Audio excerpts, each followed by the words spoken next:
Capítulo 24. Nós vamos ler do verso 3 até o verso 14.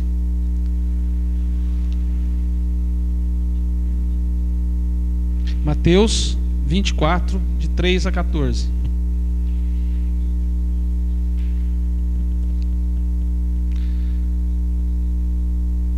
Diz o seguinte: no Monte das Oliveiras achava-se Jesus assentado, quando se aproximaram dele os discípulos em particular e lhe pediram: dize-nos quando sucederão estas coisas, e que sinal haverá da tua vinda e da consumação do século.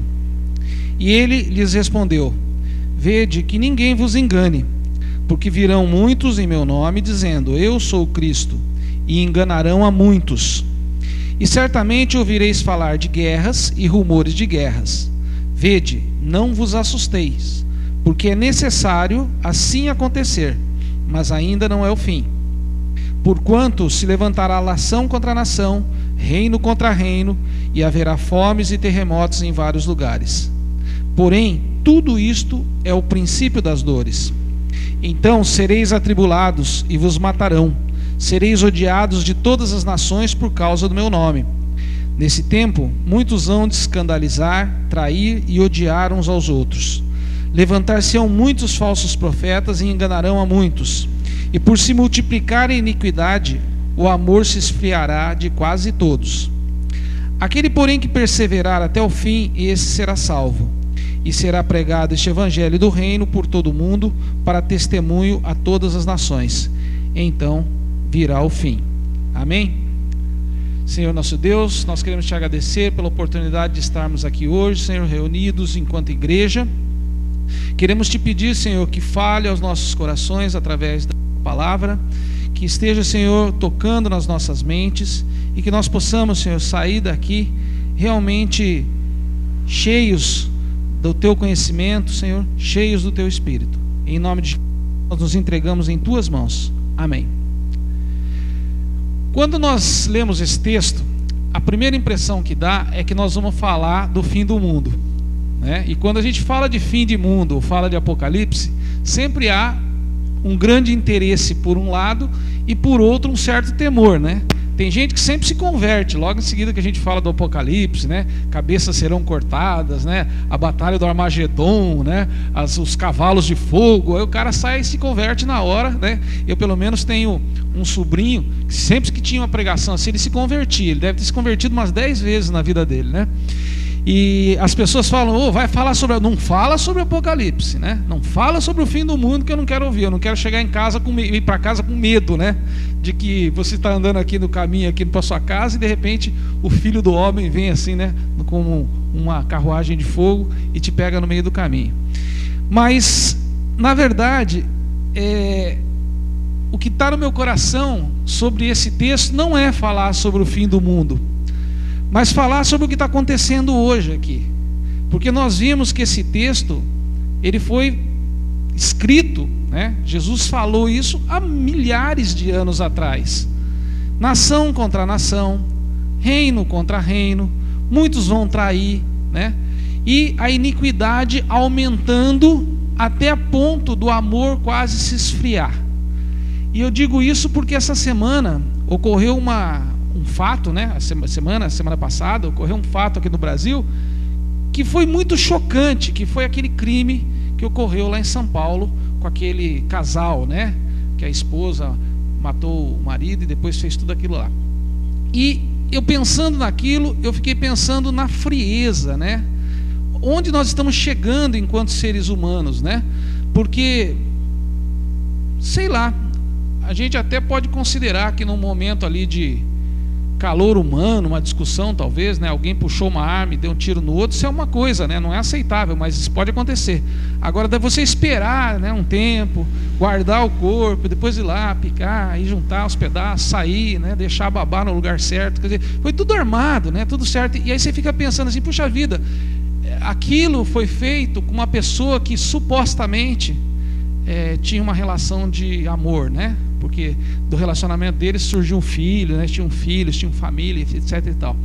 Então me veio na cabeça, pensando nisso e em outras tantas coisas que acontecem todos os dias, que realmente nós estamos vivendo uma época em que o amor já está se esfriando, né? O amor já está se esfriando. Já existe nação contra nação, já existe reino contra reino, já existe rumor de guerra, já existe terremoto, já existe maremoto, já existe tsunami. Então este tempo que está aqui descrito por Jesus Cristo como não sendo ainda o fim, mas sendo o princípio do fim, esse tempo já está acontecendo. Nós já estamos vivendo esse tempo, porque o tempo de Deus é diferente do nosso tempo. Eu acho que talvez a gente esteja vivendo esse tempo já há pelo menos uns 50, 100 anos, e talvez ainda vai durar mais 50, 100 anos, eu não sei, mas que nós já estamos vivendo esse tempo, nós já estamos vivendo. E o que vem no meu coração é o que a igreja tem feito neste tempo. Esse é o tema da nossa reflexão hoje. É sobre isso que eu quero pensar nessa noite. O que a igreja tem feito, o que nós, enquanto igreja, temos feito neste momento em que nação se levanta contra nação, em que o amor está se esfriando. O que tem sido a igreja para nós, o que é a igreja para nós, o que nós esperamos da igreja. E aí, quando eu vejo esse texto, me remete automaticamente também ao livro de Apocalipse, né? Porque é uma escatológica, essa palavra de Jesus é escatológica, né? Então nos remete lá para o final da Bíblia, para o livro de João, né? No Apocalipse.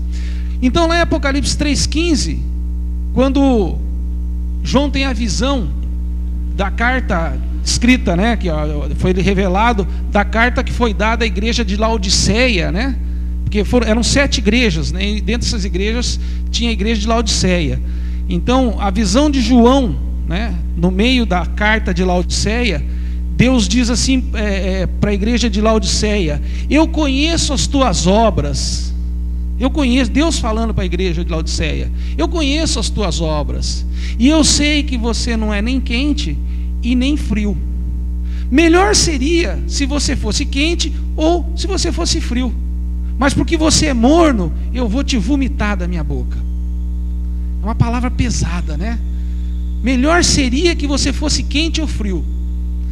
Agora, vocês sabem por que o morno ele é insuportável? Tem aqui, acho que já falei sobre isso, né? Companheiro que é da área de saúde, né? E antigamente, eu não sou da área de saúde, eu li isso, tá? Antigamente, quando eles precisavam fazer a pessoa vomitar, para fazer algum tipo de limpeza estomacal, eles faziam ela ingerir água morna. Que diz que o organismo suporta a água gelada, suporta sim, desce, né? Mas desce.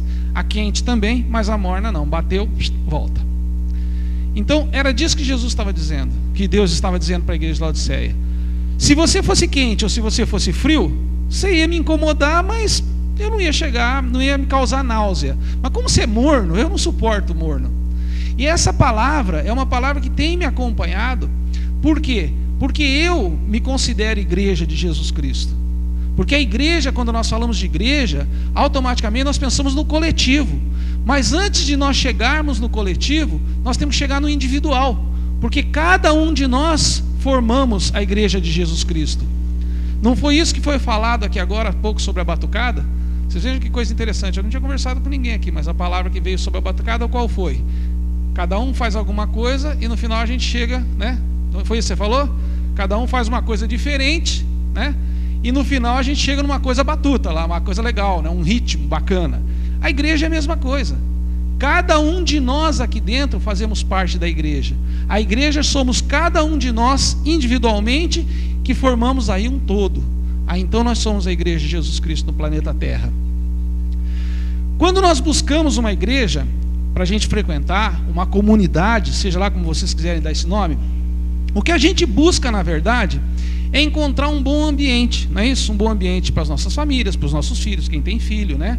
Um lugar acolhedor, um lugar de segurança, né? Onde a gente tenha alegria, onde a gente se sinta amparado, onde a gente faça parte do grupo, fala, puxa vida, aqui eu faço parte desse grupo aqui. Então, quando a gente busca essa comunidade, é atrás disso que nós estamos. Além de você falar assim, bom, domingo eu vou na igreja e quero voltar para minha casa depois para comer minha pizza, ou comer o macarrão que sobrou lá com o frango do almoço, né? Ou aquele arrozinho que sobrou lá com a farofinha. Quando eu vou na igreja domingo e quero voltar para casa depois à noite, eu quero voltar, o quê? Feliz, porque eu escutei a palavra de Deus, porque eu tive comunhão com os meus irmãos. Isso é o que a gente busca quando a gente procura uma comunidade. E isso está em perfeita sintonia, essa busca está em perfeita sintonia com o que a igreja, com o propósito da igreja. Quando Jesus Cristo fundou a igreja lá atrás, o propósito da igreja era realmente esse. Quando a gente lê o livro de Atos, nós vemos que uma das coisas interessantes da comunidade primitiva, da primeira igreja, né, é que eles compartilhavam tudo. Tudo era compartilhado. Me parece que a comida era colocada num altar lá e cada um pegava aquilo que precisava e deixava o restante lá. Vocês já imaginaram se a gente faz isso em Brasília? Né? Imaginaram se a gente chegasse aqui e falasse, nós vamos pôr toda a comida lá em Brasília, no Planalto, cada um pega o que quer e o que vai usar só e deixa o resto. Não sobrava nada, né? Agora eu estou falando um pouco mal do governo, dos políticos, não do governo. Mas não é esse o tema. Então, quando nós procuramos uma comunidade, o que a gente quer? Nós queremos exatamente esse convívio, essa harmonia e essa comunhão. Agora, quando nós estamos inseridos dentro de uma igreja, de uma comunidade, nós precisamos ser honestos conosco mesmos. Nós precisamos perguntar a nós mesmos se nós somos individualmente aquilo que nós esperamos do coletivo.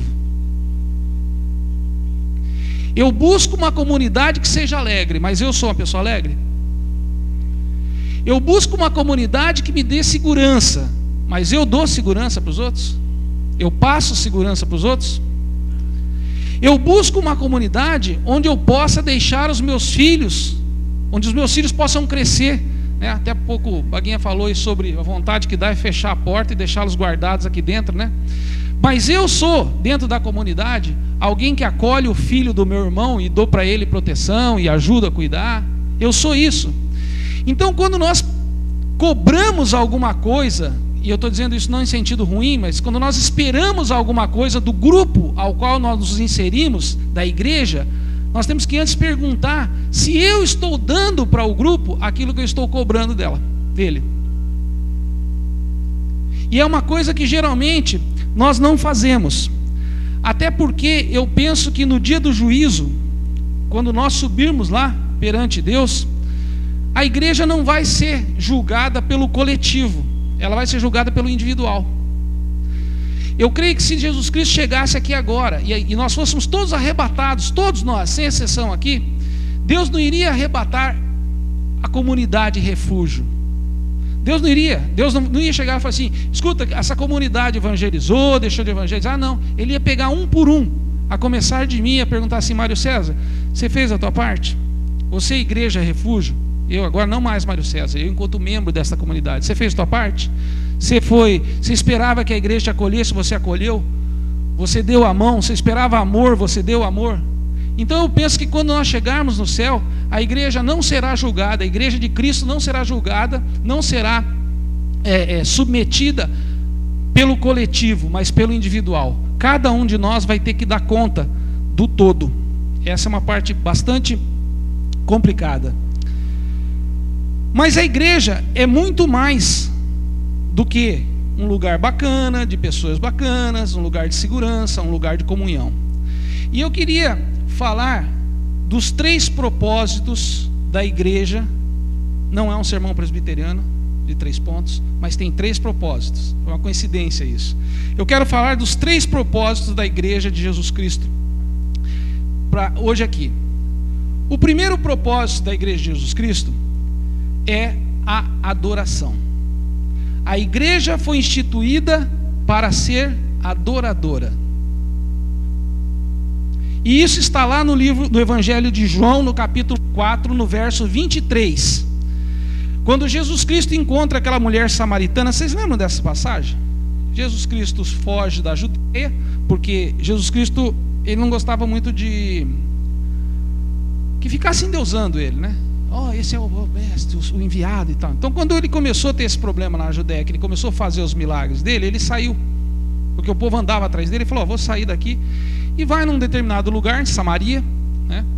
E para na beira de um poço, e os discípulos vão lá comprar comida. Ele fica sentado ali, já está um sol lascado, e ele pega e vê uma mulher samaritana tirando água do poço. E ele fala para ela: ô, minha senhora, muito boa tarde, a senhora poderia, por favor, me dar um pouquinho da sua água? E a mulher fala para ele assim: mas você é um judeu pedindo água para uma samaritana? Na verdade, judeu não fala com samaritano, porque samaritana era considerado uma raça inferior. E Jesus trava uma conversa com essa mulher samaritana, que lá no verso 4:23, está todo lá no livro de João, depois no Evangelho de João, vocês procuram lá, que numa certa altura, no verso 23, Jesus diz para ela assim: mas a hora vem, presta atenção, mas a hora vem, e agora é, em que os verdadeiros adoradores adorarão o Pai em espírito e em verdade, porque o Pai procura os que assim o adorem. Então Jesus diz para ela assim: a hora vem em que os adoradores vão adorar a Deus em espírito e em verdade. Qual é o propósito, primeiro propósito que nós falamos agora? O primeiro propósito da igreja é adoração, porque assim o Pai quer, que a igreja o adore, mas que a igreja o adore em espírito e em verdade. Em qual tempo? No futuro? Na Jerusalém? Depois do arrebatamento? Depois da tribulação? Não. O tempo que Jesus fala, Jesus assim: e é chegada a hora. Essa palavra, se você for procurar lá no grego, lá atrás, na língua, no hebraico em que foi escrita a Bíblia, essa palavra é a hora, não está se referindo ao relógio, está se referindo ao tempo. Então ele diz assim: e o tempo é agora, e o tempo é hoje, e o lugar é aqui. Então o primeiro propósito da igreja qual que é? Adoração. Quando? Onde? Quem? Quem? Eu, você, você, você, você, você e você. Nós. Primeiro propósito, adoração. Quando? Agora. Quem? Eu. Onde? Aqui. Amém? Pois bem, por que Jesus se refere ao tempo do agora? Porque Jesus estava vivendo já o final do ministério dele. Ele já tinha feito os milagres, ele já estava preparando a sua ida. E ele diz o seguinte: que aquele momento dele conversando, ele judeu conversando com uma mulher samaritana, representava o quê? Que ele iria preparar a vinda do Espírito Santo, e que a partir do momento que o Espírito Santo fosse dado à igreja, as coisas iriam mudar, a adoração iria mudar. Porque até então a adoração era feita somente em Jerusalém, somente no templo. Todo judeu tinha que subir lá uma vez por ano para ir no templo, bater na porta, matar a pombinha e pedir para o sacerdote fazer adoração por ele. Mas quando Jesus veio, ele disse o seguinte, conversando com uma mulher samaritana que supostamente era de uma raça inferior, ele estava dizendo o quê? Eu vim para acabar com toda a divisão, e eu vim para mudar a adoração, eu vim para preparar a vinda do Espírito Santo que será dada à igreja. Quando eu for, o Espírito Santo fica. Não foi isso que aconteceu em Atos, lá no Pentecostes? Quando eu for, o Espírito Santo fica. E aí a adoração será uma nova adoração. Ela não será mais em Jerusalém somente, ela não será somente pelos sacerdotes. A adoração a partir de Jesus Cristo passa a ser multiforme, várias formas, de várias maneiras. Então você, eu, esta igreja podemos adorar a Deus de que forma? Só cantando? Não. Só tocando? Não. Só batucando? Não. Podemos adorar a Deus de inúmeras formas, não dá para contar. Você pode ser uma pessoa que não sabe cantar, mas você pode ser um excelente adorador. E você adora a Deus quando você tem comunhão com o corpo de Cristo. Às vezes você pode ser aquela pessoa que vem aqui na igreja, não sabe falar, não sabe tocar nada, tem vergonha de vir aqui na frente, né? Não vem ajudar a limpar a igreja no sábado, não vem porque não sabe batucar. Enfim, você é aquela pessoa que vem aqui, senta, assiste o culto, né? Mas você convive com as pessoas, e essa convivência e esse amor que você passa para o teu irmão é uma forma maravilhosa de adoração. Voltamos a falar em comunhão, voltamos a falar em convívio. Então o primeiro propósito da igreja, a adoração. Cada um de nós foi criado para adorar a Deus. Você acredita nisso? Você já parou alguma vez para perguntar por que eu estou aqui? Quem sou eu? O que eu vim fazer aqui? Você já parou para perguntar isso? Seja honesto. Levanta a mão aí quem nunca parou e fala assim: o que eu estou fazendo aqui no planeta Terra? Por que eu nasci uma planta? Por que eu não nasci marciano? Se é que tem vida em Marte, né? A gente não sabe. Mas por que eu não nasci, sei lá, uma ostra? Tá? Sim. Por que eu nasci fulano de tal, com um código de DNA que é só meu, ninguém tem igual? Né? Qual a razão de eu estar aqui? Você já parou para pensar alguma vez isso na sua vida? Se você parou para pensar, eu posso te dizer, você e eu estamos aqui por uma única razão: para sermos adoradores. E lá no Salmo 96, né, por toda a Bíblia tem, mas eu achei uma passagem que eu acho muito bacana, que no Salmo 96 diz assim, né: cantai ao Senhor, né, um cântico novo, cantai ao Senhor todas as nações da terra, né, anunciai entre as nações a sua glória, e a todos os povos a sua maravilha. Há muito tempo atrás tem um cântico de um grupo muito antigo que diz: cantai ao Senhor todas as terras, cantai ao Senhor todos os povos, cantai ao Senhor e bendizei o seu nome. Então foi para isso que nós viemos aqui. Nós podemos adorar a Deus. Então a igreja tem como primeiro propósito ser adorador, adorar a Deus. E você, como igreja, pode adorar a Deus de que forma? De várias formas. De várias formas. E uma das formas que você tem de adorar a Deus, e uma das formas que você tem de anunciar as maravilhas de Deus, é tendo comunhão do seu grupo, do grupo que você escolheu. Amém? Precisamos adorar a Deus, porque Deus é bom. Amém? Primeiro propósito, adorar a Deus. Segundo propósito, manter comunhão uns com os outros. Manter comunhão uns com os outros. No livro de 1 João, no capítulo 1, no verso 7, diz o seguinte: mas se andarmos na luz, como Ele na luz está, temos comunhão uns com os outros, e o sangue de Jesus, seu Filho, nos purifica de todo pecado. Se andarmos na luz, como na luz Ele está, então nós temos comunhão uns com os outros. Quem é essa luz? Essa luz é Deus. De que forma eu consigo chegar até Deus? Através do sangue de Jesus Cristo.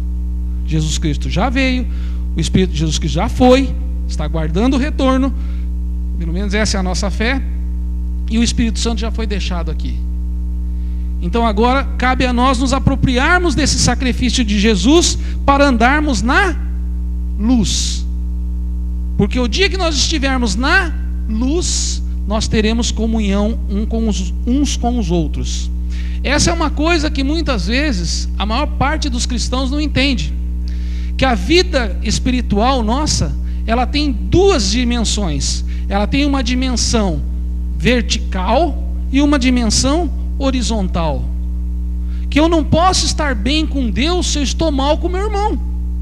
E eu não posso estar bem com meu irmão se eu estou mal com Deus. Então é um negócio mais ou menos assim.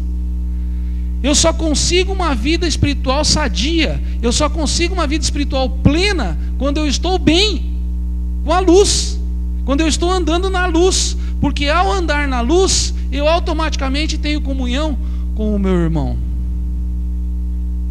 Então, precisamos andar na luz. A qualidade da comunhão, da nossa comunhão dentro da igreja, é que define quem nós somos como igreja. O tipo de comunhão que nós temos aqui entre os irmãos, né, é o que define como é a nossa igreja. Se ela é uma igreja que anda na luz, ou se ela é uma igreja que a gente vê tantas por aí, né, com grupinhos, com panelinhas, com conversa, né, com tanta coisa que a gente vê por aí. O grupo, sei lá, cheio de grupos, né? O grupo das senhoras, o grupo dos jovens, o grupo dos adultos, o grupo dos músicos, o pessoal que faz esporte, tudo segmentado, né? Tudo segmentado. A desunião é a maldição da igreja. Você quer acabar com uma igreja, e eu acho que o diabo sabe disso, né? Muitas vezes a gente pensa que o diabo vai atuar num nível assim muito... Não, é mais simples para ele do que parece. Porque é simples, é só chegar aqui e colocar a semente da desunião. E dizer assim, olha, o pessoal do louvor ali, ó, eles são meio metidos, né? Sempre tem essa conversa, não tem? O pessoal do louvor sempre leva uma chumbada dessa, volta e meia escuta essas conversas aí, né? Ó, tem aquele pessoal lá da capoeira aí, do jiu-jitsu, não sei, né? Esse pessoal é meio esquisito, né? Não, carga eles para lá, deixa eles aí na igreja, mas nem fala muito com eles. Quer dizer, comecei a derrubar a igreja. Por quê? Porque estou plantando dentro da igreja a semente da desunião. E a desunião, eu reafirmo e deixo destacado isso, a desunião é a maldição das igrejas hoje. E gozado que tem igrejas que são desunidas, né? Ou seja, as senhoras não participam do culto da mocidade, que não vem no culto dos adultos, que não vem no domingo porque o pastor não veio, que não ajuda a cuidar das crianças porque não tem filho, né? Enfim. E no domingo junta todo mundo e quer adorar a Deus. E aí eu fico pensando que tipo de adoração chega lá no céu, né? No ouvido do Senhor lá, né? Ah, pô, essa semana estavam brigando os dois ali, sabe? Um falando mal do outro lá na esquina lá, né? Eu não vou lá na reunião da casa da irmã lá, porque eu não gosto dela. Então eu não vou na casa dela. O pastelzinho que ela serviu lá eu não gosto, né? Eu queria um pastel maior, mais cheio de carne, né? Ela serviu um pastelzinho lá muito... Tinha só uma azeitona dentro, então eu não vou lá na sua casa, né? Eu não vou lá na casa do irmão lá no fundo, porque nem um cafezinho ele deu, poxa vida. Fui lá, né? E nem deu. Então, quer dizer, passa a semana inteira desunido. Aí no domingo eu venho aqui no culto e fico cantando, cantai ao Senhor um cante, ó Deus, toma minha vida em tuas mãos, esta igreja. E Deus fica olhando e fala, escuta, mas que igreja? De quem vocês estão falando? Igreja é outra coisa. Igreja é, acima de tudo, união. Interessante que essa união, essa comunhão, Jesus Cristo já tinha falado lá no livro de Mateus. O evangelista Mateus, ele fala lá no capítulo 12, 31, que Jesus disse o quê? Amarás ao teu próximo como a ti mesmo. Então, a participação nossa dentro das atividades da comunidade é que melhoram a qualidade da nossa comunhão e, por consequência, a qualidade da nossa adoração, que é o primeiro propósito. Amém? Primeiro propósito da igreja, adoração. Segundo propósito da igreja, comunhão uns com os outros. Amém? Terceiro propósito. Se você faz o primeiro propósito certinho e o segundo propósito certinho, o terceiro propósito fica bem facinho. Ele acontece naturalmente. Se você tem comunhão, se você tem qualidade de comunhão, se você tem uma qualidade de adoração, você vai para o terceiro e último propósito. Qual é? Fazer discípulos. O terceiro propósito da igreja é fazer discípulos. Mateus 28, 19 e 20 tem lá uma ordem que diz assim: portanto, ide e fazei discípulos de todas as nações, batizando-os em nome do Pai, do Filho e do Espírito Santo. Não é isso que está escrito lá? Por isto, igreja eu, igreja nós, ide por todo o bairro Ana Rosa, né? E fazei discípulos, batizando-os em nome do Pai, do Filho e do Espírito Santo. Primeiro propósito da igreja, adoração. Segundo propósito da igreja, comunhão uns com os outros. Segundo propósito. Terceiro propósito, fazer discípulos. Eu pergunto o seguinte: mas aí só fazer um parênteses. Tem gente, quando a gente fala isso, né? Ide por todo mundo e pregai o evangelho a toda criatura. E o cara, na cabeça dele, já começa assim: mas eu não sei falar. Eu não estudei teologia. Eu sou tímido. Eu trabalho das 8 às 6 todo dia. E sábado ainda tenho que lavar a louça que a mulher me obriga a lavar, né? Se eu não lavo, ela me, né, senta a vassoura em mim. Domingo eu tenho que lavar o cachorro e assistir o Gugu, né? Ou o Faustão, sei lá o quê. Então, quando que eu vou fazer discípulos? Eu não sei falar. E a gente esquece que lá no livro de Atos, quando o Espírito Santo desceu, 1:8 diz o seguinte: mas recebereis poder ao descer sobre vós o Espírito Santo, e ser-me-eis testemunhas tanto em Jerusalém como em toda a Judéia, Samaria e até os confins da terra. Então, quando você tem comunhão, quando você tem adoração, você vai ser um fazedor de discípulo. E quem vai te capacitar para fazedor de discípulo é o Espírito Santo. E recebereis o quê? Poder. Poder. E ser-me-eis testemunhas. Sabe quem que é testemunha, pessoal? Testemunha é aquela que vai lá perante o juiz, né? Dizer assim: olha, eu vi. Eu estou falando aqui, eu vi isso aqui, aconteceu assim, assim, o juiz acredita na testemunha. Então a testemunha é uma coisa importante. E ser-me-eis testemunhas. Onde? Em Jerusalém, Samaria, Judéia e até os confins da terra. E esta igreja será testemunha onde? Aqui. E você será testemunha onde? Aqui, do amor de Jesus Cristo. E você será testemunha onde? No bairro Ana Rosa, que é Jerusalém. E você será testemunha onde? Você será testemunha na cidade de Cambé, que é a Samaria, em toda a Judéia, né? E você será testemunha de Jesus Cristo onde? Aí não tem mais limite, que aí você vai para os confins da terra. E ser-me-eis, e recebereis poder, e ser-me-eis até os confins da terra. Para ser uma testemunha, pessoal, agora tem uma coisa: para ser uma testemunha, nós precisamos muito mais viver o Cristo ressuscitado do que anunciar o Cristo ressuscitado. Esta igreja, para ser testemunha de Jesus Cristo neste bairro, nesta cidade, até os confins da terra, esta igreja precisa viver o Cristo, muito mais do que falar do Cristo. Porque falar do Cristo, pessoal, até papagaio fala. Se você pegar um papagaio e falar para ele assim: aleluia, aleluia, quando você passar, fala: ô papagaio, fala aleluia, certo? Nem por isso ele está fazendo testemunha, ele é uma testemunha, nem por isso ele está evangelizando. Falar de Cristo é muito fácil. A Bíblia diz que um dia as pedras iriam falar. E se a gente pegar aí, já tem pedra falando, já tem montanhas de pedra falando de Jesus Cristo aí. Eu quero ver viver o Cristo. Eu quero ver amar ao próximo como a ti mesmo. E o dia que esta igreja realmente viver o Cristo ressuscitado, então ela vai ser uma testemunha fantástica. Primeiro propósito da igreja, adoração. Segundo propósito da igreja, comunhão. Terceiro propósito da igreja, fazer discípulos. Com toda certeza, aquilo que você espera da sua vida espiritual é o que vai determinar o que a sua igreja vai fazer enquanto testemunha, enquanto fazedora de discípulos. Se você não espera nada da sua vida pessoal espiritual, então a sua igreja não vai chegar a lugar nenhum. Se você espera muito da sua vida espiritual, então a sua igreja vai refletir isso na comunidade.